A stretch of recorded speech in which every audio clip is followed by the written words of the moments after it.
Apabila ada orang yang menukar cincin emas 3 gram milik lama dengan cincin emas 3 gram yang baru di sebuah toko emas, kemudian harus membayar sejumlah 100.000, riba atau tidak? Jawabannya riba, dan ini enggak boleh. Ini enggak boleh. Terus gimana kalau mau upgrade cincin? Kalau mau upgrade, yang lama dijual dulu, dapat duit, sudah, setelah itu beli lagi yang baru. Ini boleh, dan di situ tidak ada unsur riba. Harus dijual dulu. Tidak boleh ada tukar tambah dalam cincin emas yang beratnya sama.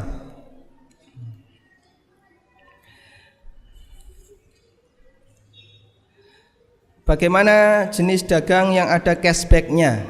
Boleh atau tidak?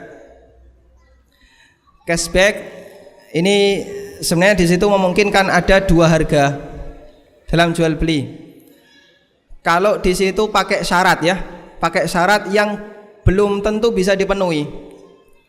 Misalnya begini, kalau Anda bisa lunas dalam waktu 6 bulan, nanti ada cashback 10%. Lunas dalam waktu 6 bulan, jelas atau tidak jelas? Tidak jelas, Pak. Dia dikasih, kalau bayar setahun harganya 1 juta. Kalau lunas dalam waktu 6 bulan, harganya saya kasih cashback 200.000. Terus dia ambil, ya sudah saya ambil barang itu. Kemudian dia bawa pulang. Enggak ada yang bisa jamin apakah nanti dia dapat rezeki sehingga bisa lunas 6 bulan, atau mungkin dia rezekinya kurang sehingga lunasnya setahun. Jadinya di situ ada 2 harga. Bisa jadi 800 karena ada cashback 200, atau bisa jadi 1 juta ketika dia membayar sampai lebih dari 6 bulan. Dan di sini yang dimaksud dengan 2 jual beli dalam 1 jual beli. Nah, Rasulullah SAW an bai'atin fi bai'atin. Nabi SAW melarang 2 jual beli dalam 1 jual beli. Ini diantara bentuknya adalah jual beli yang tidak jelas harganya. Bisa lebih murah, bisa lebih mahal.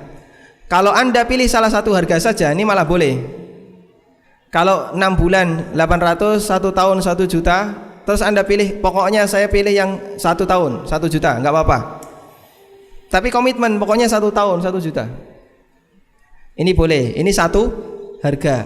2 harga itu pilihan di awal, tapi begitu deal transaksi berapa harga? Ketika deal transaksi berapa harga? 1 kan? Dia milih salah satu. Dan ini jual beli kredit yang ada di tempat kita. Anda bebas saja ngasih banyak harga. Kalau tunai 500, 6 bulan 800, 1 tahun 1 juta, nanti 1 tahun setengah 1.200.000. Banyak sekali pilihan harga. Silahkan pilih mau yang mana. Boleh enggak? Boleh tidak? Boleh saja ngasih pilihan harga, kan boleh, Pak. Tapi harus dipilih salah satu ketika deal transaksi. Baik, saya pilih 1 tahun 1 juta. Ketika deal, dia hanya 1 harga. Ini diperbolehkan. Tapi kalau enggak jelas, nanti kalau bisa lunas lebih cepat, tak kasih murah. Ini enggak jelas. Deal transaksi, dia masih meninggalkan dua harga, antara lunas cepat atau lunas lebih lambat. Karena itu kalau cashback kasusnya seperti tadi, tidak diperbolehkan. Tapi kalau cashback, setiap Anda beli pasti dapat pengembalian, sah-sah saja, itu potongan harga ya.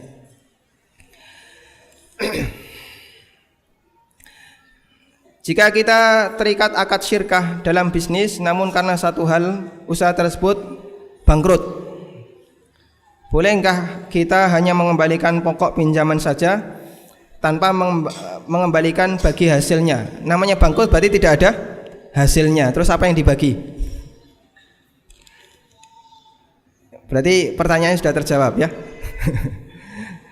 Tidak ada hasilnya berarti tidak ada yang dibagi. Kalau usaha itu betul-betul bangkrut, maka mudharib atau amil tidak berkewajiban untuk mengembalikan modal secara utuh. Yang wajib dia kembalikan modal yang tersisa. Masih ada sisa barang segini, nilainya separuh dari modal, yaitu yang dikembalikan. Sudah, selain itu bukan tanggung jawabnya.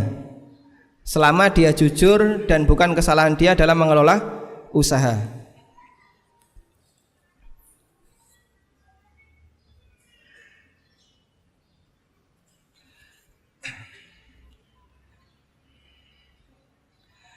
Bagaimana gaji PNS yang itu kalau pemerintah mengumpulkan kan campur-campur ya.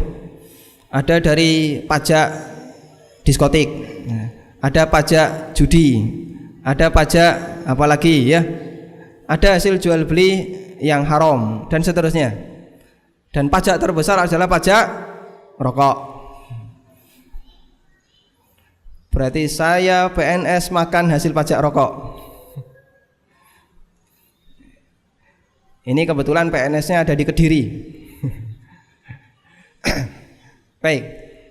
Jadi ketika Anda bekerja di domain yang halal, di daerah yang halal, maka Anda tidak bertanggung jawab dari mana gaji yang Anda terima, tidak bertanggung jawab dari mana uang yang diterima oleh orang yang bertanggung jawab untuk menggaji Anda.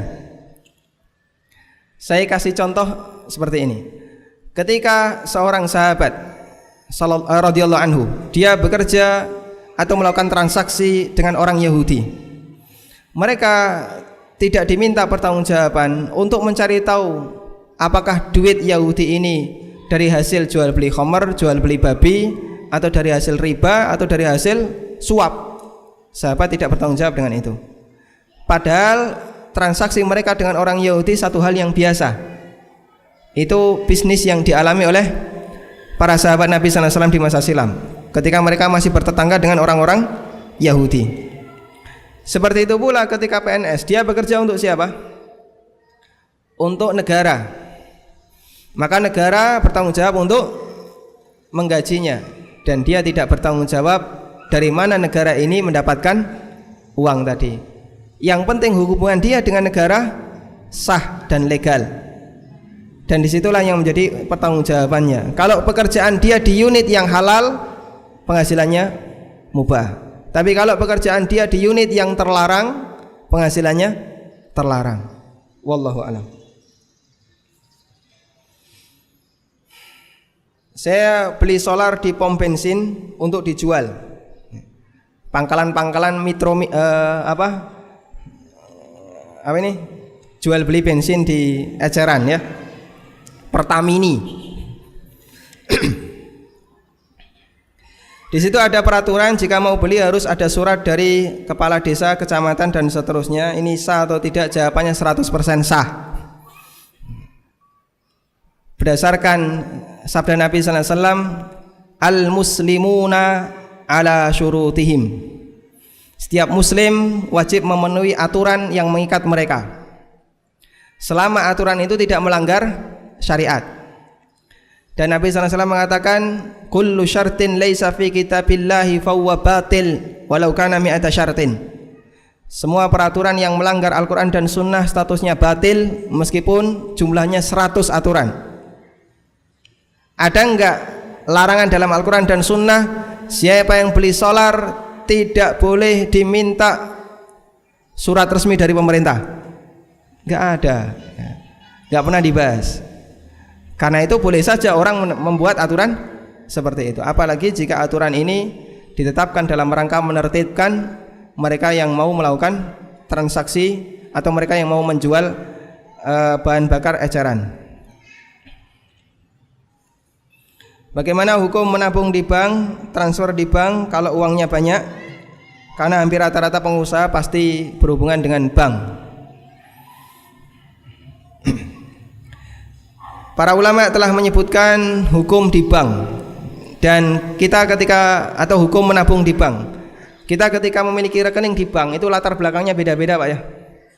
Ada yang dia punya rekening cuman untuk ya biar kelihatan punya rekening, gaya-gayaan ya.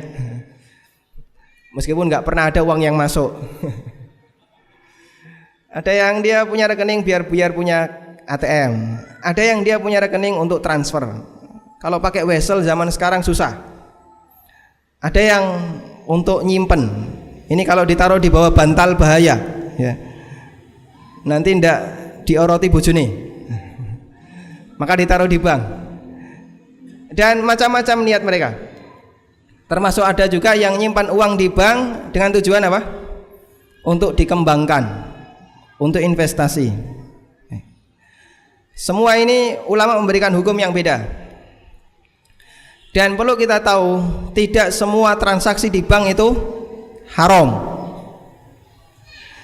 Transaksi di bank yang halal masih sangat banyak. Transfer itu halal atau haram? Halal atau haram? Halal ya. Mau pakai Western Union, mau pakai Wesel, mau pakai lewat bank, sah-sah saja. Itu kan cuma fasilitas. Ada unsur ribanya enggak? Ada enggak? Enggak ada. Kalau kita bayar boleh enggak? Itu hak dia, wong dia apa? Yang punya fasilitas. Kalau mau pakai fasilitas saya bayar. Baik. Sehingga kasus ini halal saja. Orang melakukan transfer melalui bank. Termasuk juga ada orang yang dia sewa deposit box. SDB, safe deposit box di bank. Orang yang mau naruh emasnya biar aman, naruh simpanannya biar aman, ditaruh di deposit box dengan harga sesuai dengan volume. Boleh atau tidak? Sama dengan Anda sewa rumah, Anda sewa mobil kan gitu ya. Di situ transaksinya hanya sewa menyewa. Termasuk juga ketika Anda hanya sebatas nitip duit, boleh atau tidak? Boleh atau tidak? Boleh. Kan nitip duit. Nah, kemudian yang ketiga ini ulama membahasnya begini. Masalahnya duit kalau sudah jatuh di tangan bank dipakai apa? Dipakai untuk diputar sama bank. Diputar sama bank. Akad kita dengan bank itu apa, Pak? Wadiah. Wadiah itu titip. Bapak Ibu kalau dititipi duit dari orang lain, ini duit saya titipkan ke Anda, saya mau pergi. Terus Anda menerima, iya silahkan ditaruh. Boleh nggak dipakai? Boleh nggak dipakai? Kenapa nggak boleh? Duit orang kok dipakai ya? Padahal dia cuman titip. Beda kalau dia bilang ini duit dari saya, silakan pakai modal untuk usaha. Boleh dipakai ya? Kalau misalnya Anda ketika naruh uang itu di bank, saya titipkan ini dengan akad wadiah. Wadiah artinya titip. Saya titipkan uang ini kepada Anda dengan akad wadiah. Aslinya boleh nggak dipakai? Boleh nggak? Kalau itu dipakai bagaimana? Nggak amanah ya. Oh, ini duit orang kok dipakai. Duit orang dipakai kan nggak boleh. Nggak amanah ini ya. Ini salah satu contoh pelanggaran, memakai duit orang tanpa izin dari pemiliknya. Padahal kita ketika naruh duit itu tujuannya untuk cuman dititipkan, nanti diambil lagi kalau membutuhkan. Terlepas dari kegiatan mereka, terus bagaimana dengan kita sebagai nasabah? Nah, di situ ulama memberikan pertimbangan. Kalau ada madarat besar pada saat kita menaruh uang di rumah. Kalau naruh uang di rumah, wah bisa bahaya. Rumah kita jadi sasaran pencuri. Sudah dikenal masyarakat, orang ini paling anti bank, pasti duitnya disimpan di bawah kolong kasurnya. Sudah, pencuri niteni Pak. Dia katanya nggak punya rekening bank, berarti duitnya ditaruh di bawah bantal. Itu bisa jadi sasaran pelanggaran, sasaran kriminal. Kalau ini terjadi, maka dalam rangka menghindarkan madarat yang lebih besar, para ulama membolehkan untuk dititipkan ke bank. 15 menit lagi, masih ada banyak ya.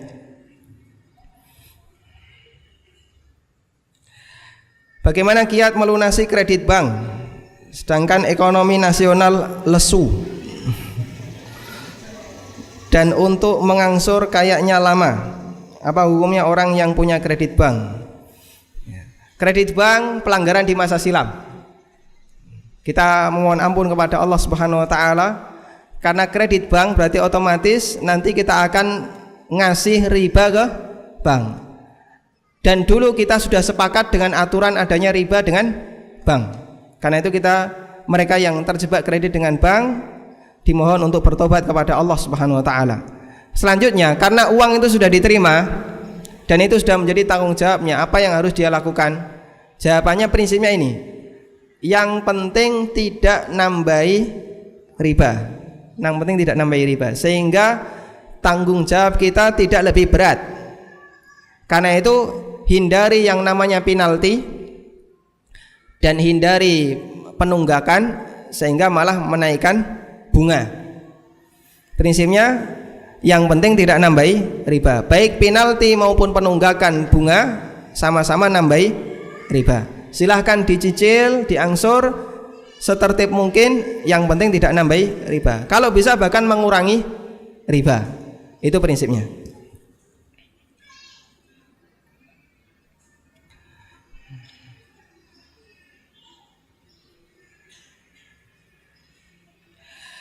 Saya berutang kepada seseorang dan qadarullah dia masuk penjara. Ini yang masuk penjara yang diutangi, Pak. Atau yang mengutangi ya. Yang mengutangi masuk penjara. Dalam waktu cukup lama 9 tahun. Dan saya mau mengembalikan utang HP dia tidak mau bertransaksi sehingga uang tersebut saya belikan sawah. Masya Allah. Oh, tapi di sini ya. Saya mau mengembalikan utang tapi dia tidak mau bertransaksi sehingga uang tersebut saya belikan sawah, takut terpakai. Apa yang harus saya lakukan? Jawabannya sawah ini menjadi hak dia. Apapun kenaikan harga sawah ini menjadi hak dia. Ketika beli misalnya 100 juta, terus beli 9 tahun dia bebas dari penjara. Ketika kita mau serahkan sawah itu. Harganya kan jadi bertitel 9 kali, enggak apa-apa. Itu hak dia. Kita punya kaidah tadi ya, al-mal wa ma yatawallatu minal mal li sahibil mal. Bagaimana hukumnya KPR? KPR itu boleh atau tidak? Jadi KPR kalau di bank konvensional kita sudah tahu pasti statusnya adalah skemanya pinjam duit bayar lebih secara dicicil ya. Kalau rumah 300 juta untuk 15 tahun jadi berapa, Pak? Jadi berapa?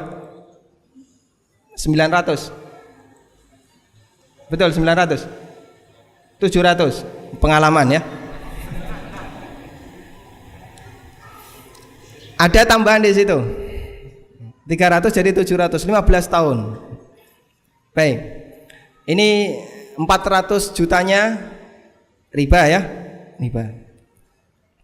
Riba kalau 400 juta itu ngitung dosanya gimana, Pak? Bukan tanggung jawab kita ngitung dosanya, yang kita takutkan adalah dosanya ya. Terus bagaimana kalau di bank syariah?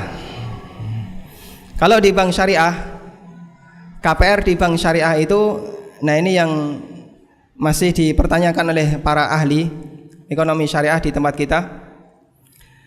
Kita tidak memungkiri di sana ada sebagian tokoh yang membolehkan dan masih banyak juga yang melarang. Di antara sisi yang bahasanya, sisi pertimbangan bahasanya KPR di bank syariah itu belum sesuai syar'i adalah sebenarnya KPR di bank syariah ini hakikatnya adalah utang tapi bayar lebih, atau hakikat yang kedua bank menjual barang yang belum dia miliki. Ada dua transaksi andalan yang digunakan oleh bank syariah untuk KPR. Pertama transaksi ijarah mutahiyah bitamlik, dan yang kedua transaksi murabahah lil amir bisyira'. Kita lihat transaksi yang pertama, ijarah muntahiyah bitamlik. Ijarah muntahiyah bitamlik itu prinsipnya gini. Anda sewa, jadi istilah saja yang membuat ini rumit, Pak ya. Aslinya gampang. Begini, Anda sewa, tapi dengan perjanjian, pokoknya nanti setiap bulan bayar. Nanti kalau sudah sampai 10 tahun, barang ini saya kasihkan. Barang ini saya kasihkan. Misalnya ya, Bapak Ibu punya sebuah rumah, kemudian ada orang yang mau sewa. Terus kita bilang sama dia, saya mau sewakan ini tapi dengan syarat, satu, harus 10 tahun. Boleh nggak? Boleh tidak? Boleh saja kan ya. Kalau cuman sewa 1 tahun 2 tahun saya nggak mau, harus 10 tahun. Kalau konsumen nggak mau ya sudah pilih yang lain. Dia mau. Nah, angsur atau bayar setiap bulan sekian atau setiap tahun. Anda bayar setiap tahun 10 juta. Setiap tahun 10 juta selama 10 tahun.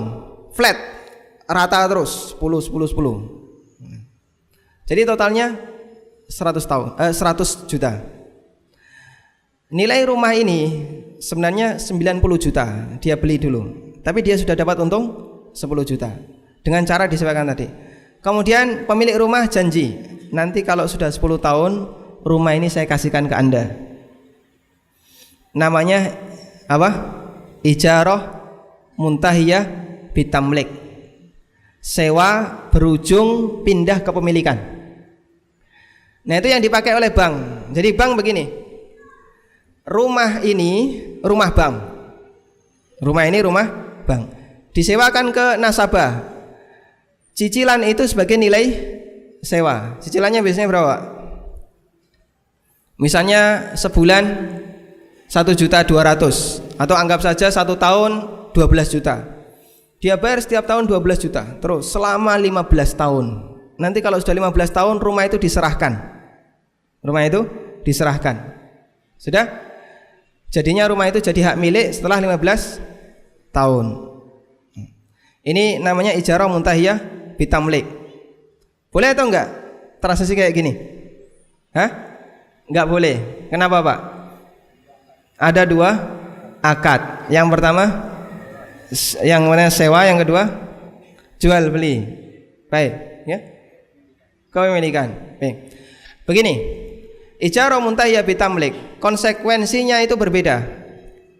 Di situ ada akad ijarah dan ada akad baik. Padahal yang namanya sewa dengan baik, dengan jual beli itu konsekuensinya beda. Sewa itu pindah kepemilikan atau tidak? Tidak. Kalau baik pindah kepemilikan atau tidak? Pindah kepemilikan. Dan Nabi sallallahu alaihi wasallam mengatakan dalam hadis, la syartani fi bai'atin. Tidak boleh ada 2 syarat dalam satu jual beli. Di antara penjelasannya adalah 2 syarat yang dia jika digabungkan nanti konsekuensinya beda. Yang itu memicu terjadinya sengketa. Sehingga ijarah muntahiyah bitamlik berdasarkan hadis la syartani fi bai'atin dilarang oleh sebagian ulama. Karena sewa sama jual beli itu konsekuensinya beda. Yang satu pindah kepemilikan, yang satu tidak pindah kepemilikan. Terus bagaimana yang boleh? Yang boleh itu ijarah muntahiyah bil wa'di bitamlik. Ketambahan kata al-wa'di. Sewa berujung janji beli. Gimana ini? Jadi 15 tahun tapi nanti janji. Pokoknya kalau sudah 15 tahun janji kita jual beli. Ini repot lagi. Terus gimana?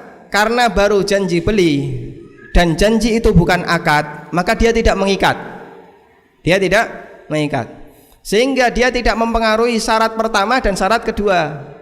Mahfum? Syarat pertama jalan sendiri, syarat kedua jalan sendiri. Dipisahnya dengan janji. Ketika dia sudah sewa 15 tahun, rumah ini punya siapa? Punya siapa? Masih pemilik pertama. Bukan penyewa. Sudah? Kemudian kemarin kan janji beli, mengikat tidak? Tidak mengikat. Artinya begini, karena tidak mengikat, berarti akad sewa ini enggak terganggu. Akad sewa tidak terganggu. Karena tidak mengikat, maka janji kemarin tidak harus ditepati. Berarti bisa saja terus pemilik rumah ini, saya enggak jadi mau jual, silahkan Anda pergi dari sini. Loh, terus kemarin yang saya bayarkan itu nilai uang sewa, bukan uang cicilan. Anda silahkan mau cari rumah yang lain kalau mau beli rumah. Ini janji yang tidak mengikat. Atau si penyewa terus, saya enggak jadi beli rumah Anda, saya tak cari yang lain, silahkan saja. Nah, ini ijarah muntahiyah bitamlik. Baik, Pak. Semakin rumit ya. Dan itu memicu yang namanya sengketa. Makanya kemudian para ulama melarang hal ini, dan ini skema yang tidak dibenarkan untuk jual beli. Apalagi ya, bank itu boleh enggak beli rumah untuk dijual? Misalnya ada bank, kemudian dia beli rumah banyak terus disewakan, dikontrakkan, boleh enggak? Boleh enggak bank melakukan seperti ini? Enggak boleh, Pak.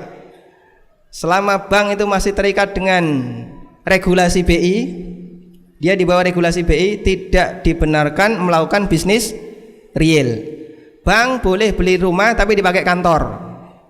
Tapi kalau bank beli rumah mau disewakan, tutup itu bank, dilikuidasi dia, nggak boleh. Karena itu sebenarnya rumah ini rumah siapa? Rumah ini rumah siapa? Rumah kontraktor, tapi disewakan oleh bank. Loh, kamu kok menyewakan rumah orang lain tuh atas dasar apa? Ini rumah kontraktor, belum pindah tangan ke bank tapi disewakan oleh bank. Duitnya dinikmati bank. Nah, itu sisi janggalnya ketika ada sebuah bank menggunakan transaksi ijarah muntahiyah bitamlik. Atau yang kedua, transaksi murabahah lil amir bisyira. Murabahah itu sederhana, Pak. Murabahah itu prinsipnya begini. Anda jual barang, kemudian ketemu konsumen. Saya beli ini 100, arep mbateni piro? Ya tak tuku 120. Ini namanya jual beli murabahah. Di situ ada dua unsur. Pertama apa? Harga kulaan disebutkan. Jujur dia. Saya beli ini 100, jujur. Unsur yang kedua ada untungnya. Mau ngasih untung berapa? Saya kasih untung 20.000. Boleh atau tidak? Boleh. Ini namanya jual beli murabahah. Sebenarnya kita sering mempraktekannya, Pak. Cuman kadang nggak tahu istilahnya, jadinya terasa keren saja istilahnya. Akrab di tempat kita murabahah itu. Nah, ini ada kasus murabahah lil amir bisyira. Ini sebenarnya sering kita lakukan. Bapak Ibu tahu yang namanya mindering? Itu bahasa Jawa Timur ya. Mindering itu adalah nggak punya KBBI ini. Ada orang yang jual beli perabotan ya. Dia keliling ke kampung perabotan ya, Pak. Lawe-lawe. Lawe-lawe. Kemudian ada salah satu konsumen yang lihat, punya baskom nggak, Pak? Nggak ada.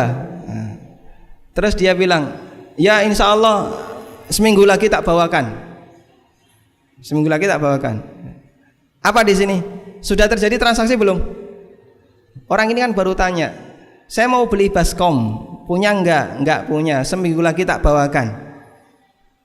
Terus dia janji, ya sudah nanti kalau sudah ada baskom saya beli. Seminggu depan dia bawa itu baskom. Sudah jadi beli enggak ini?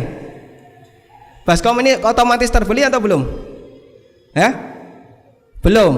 Otomatis terbeli atau belum? Belum. Nah, kemarin kan sudah janji, katanya mau beli, Bu. Enggak jadi ya, Pak, sudah beli. Sakit hati enggak ini? Biasa saja. Nanti kalau enggak laku di sini kan laku di sana ya. Ini namanya murabahah lil amir bisyira. Kalau dia jadi beli, berapa harganya? Dia nyebut harga, modal saya sekian, arep dibadeni piro silahkan. Jadinya murabahah lil amir bisyira. Itu akrab dengan kita transaksi itu. Tapi karena istilahnya saja yang mungkin buat orang itu semakin kayaknya sangar begitu, Pak ya. Syaratnya apa murabahah lil amir bisyira ini? Anda harus punya barang itu. Mau dijual tapi nggak punya barang, ini dilarang. La tabi ma laisa indak. Jangan kamu jual barang yang tidak kamu miliki. Hadis dari Hakim bin Hizam.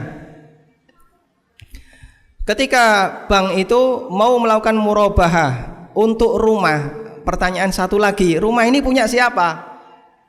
Bank tidak beli rumah ya.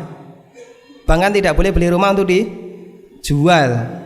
Kalau bank beli rumah untuk dijual, bank dilarang dalam aturan mereka, dalam aturan BI.